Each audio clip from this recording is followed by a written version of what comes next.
Hey everyone, welcome. Thinking about trading your Topstep funded account with NinjaTrader? You're not alone. So I will show you steps how to connect Topstep to NinjaTrader properly so you can trade futures with confidence.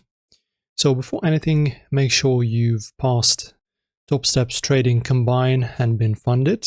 Only funded accounts get access to live credentials for third-party platforms like NinjaTrader.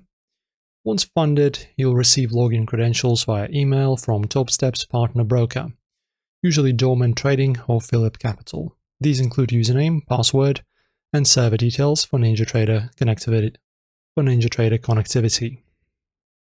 After that, you need to launch your NinjaTrader. Go to Connections, Configure. Under Available, select Dorman Trading or Phillip Capital, depending on your broker, and click Add.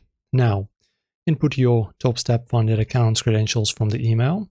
Make sure to match the correct server address and port number if required, and then click OK. Finally, go back to Connections, select your newly added connection and click it. Once connected, your Topstep account balance and instruments will show in NinjaTrader, and you're ready to trade live. And that's it. Topstep and NinjaTrader now fully linked. If you found this helpful, tap like and check out our other videos on the tutorials, different kinds. Hopefully you appreciate these kind of tutorials, guys. See you very soon.